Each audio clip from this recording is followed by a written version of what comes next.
Le tourisme marocain continue de voir grand, alors que le gouvernement et les représentants du secteur ont récemment fixé l'objectif de doubler le nombre d'arrivées d'ici 2030. Les professionnels font déjà part de leur optimisme pour l'année à venir. La saison qui débute dans quelques semaines devrait permettre d'atteindre les 15 millions d'arrivées d'ici fin 2023, selon un communiqué du ministère du Tourisme. Notre invité aujourd'hui table lui sur 13 millions d'arrivées à minima. Bonjour Othman Cherif Alami. Bonjour. Vous êtes président du groupe Atlas Voyage. Alors, 13 millions de touristes, c'est déjà 2 de plus que l'année dernière. Alors, première question, tout simplement, pourquoi cet optimisme? Quels sont les signaux qui vous font penser à une telle augmentation? Il faut dire que nous étions déjà sur un trend haussier fin 2019, avec des prévisions pour 2020 qui étaient franchement exceptionnelles. Donc aujourd'hui, on retrouve cette attractivité des destinations touristiques du Royaume du Maroc de la plupart des grands marchés émetteurs, avec presque un doublement des réalisations de pays comme l'Angleterre, bien sûr, Israël, la France qui se stabilise et qui a toujours au moins 45% de part de marché au niveau des touristes étrangers. Donc oui, nous restons optimistes et nous sommes d'ailleurs très heureux et satisfaits des ambitions que la ministre du Tourisme ambitionne avec un score incroyable à horizon 2030. Mais il faut quand même rester pratique et pragmatique et voir pour cette année 2023 si déjà on réalise les 13 millions, ce sera fantastique. Si on réalise les 15 millions, bravo à ce gouvernement finalement qui soutient ces industries du tourisme et à notre Confédération nationale du tourisme qui ne ménage aucun effort pour créer les véritables synergies et croissance des différents segments de produits touristiques que nous avons d'ailleurs priorisés dans la feuille de route 2026. Alors, accueillir, des touristes, d'accord, mais encore faut-il pouvoir les faire, venir dans le royaume. Vous plaidez, vous, pour un renforcement, de l'offre aérienne. Elle est insuffisante aujourd'hui pour répondre aux objectifs que s'est fixé, le royaume? Alors, elle n'est peut-être pas insuffisante vers certaines destinations, bien que il nous plaît, avec certains professionnels du tourisme, d'insister sur un lit égale un siège d'avion.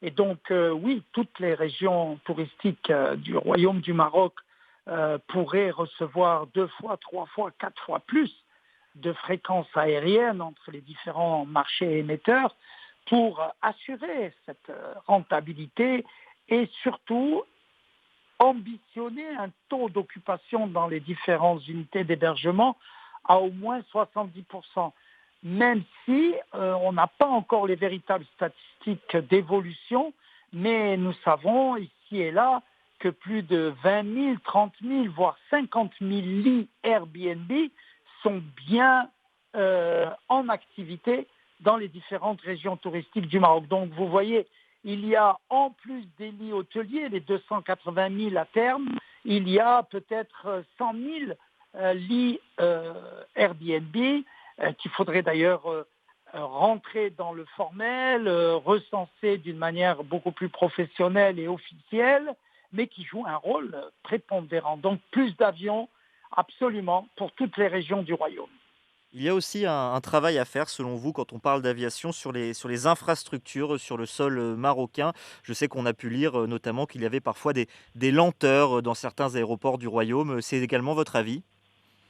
Oui, on le constate. Nous avouons que notre logistique dans les jours de pointe, avec beaucoup d'avions qui arrivent dans des slots horaires très rapprochés, crée effectivement un encombrement, et surtout à Marrakech et peut-être de temps en temps à Casablanca. La situation va s'améliorer puisque l'Office national des aéroports annonce des nouveaux logiciels de gestion de la logistique arrivée et départ qui devrait très très positivement améliorer l'attente aux frontières. Maintenant, nous savons que le plan de développement régional du tourisme de la région de Casablanca-Stade a prévu d'autofinancer avec l'ONDA un troisième énorme terminal à l'aéroport Mohamed V de Casablanca. Un agrandissement de l'aéroport de Marrakech est prévu, également celui de Rabat, celui d'Agadir, celui de Tanger. Donc je pense que tout le monde se prépare aux objectifs de 2030. Vous avez commencé à l'évoquer, les structures d'accueil, donc vous parlez d'hôtels, maisons d'hôtes, vous avez parlé des Airbnb et est-ce que ces structures d'accueil, elles sont également réparties sur le territoire afin de permettre, la découverte de l'ensemble des régions du royaume? Ou est-ce qu'il y a encore des régions qui manquent justement de ces structures d'accueil pour les touristes, les visiteurs? Écoutez, vous vous rappelez les réalisations des riads dans les médinas il y a plus de 20 ans aujourd'hui, riads très très luxueux pour certains et qui ont fait la renommée de l'habitation dans un riad ou de logement chez l'habitant. Et on voit des médinas de Fès, Marrakech, même Rabat, même Casablanca, Taroudante, d'autres villes comme Essaouira, euh, évoquer ce style d'unité de logement. Non, je pense que les unités de logement, on va dire, parallèles aux unités hôtelières classiques, se développent à la vitesse grand V, et se développent à la vitesse de la demande des consommateurs, des clients, marocains d'ailleurs et étrangers. N'oublions pas que dans les objectifs de 2030, on doit ajouter 25 à 30 de clients marocains et la prochaine Eid el-Fitr va démontrer que, par exemple, une ville comme Casablanca va voir peut-être 2 millions à 2 millions et demi de passagers quitter la ville pour aller dans sa région fêter la fin du Ramadan. Donc, le voyage s'inscrit dans une véritable tendance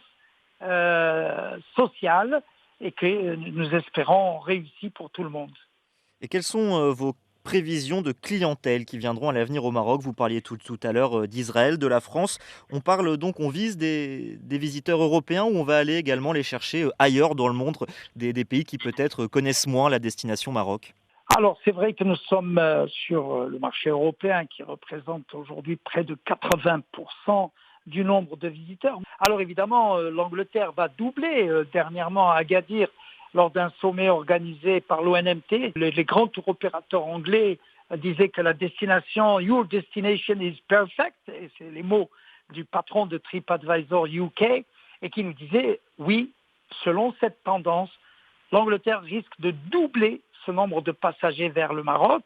On a une belle réalisation statistique des USA. On a enfin la liberté de voyager et aucun blocage sanitaire avec la Chine. Et vous vous rappelez, la Chine toute seule, c'était 200 à 400 000 passagers. Donc le pays est situé dans un beau carrefour géographique. On n'a même pas encore parlé du retour du Brésil qui donnait quand même des résultats extraordinaires.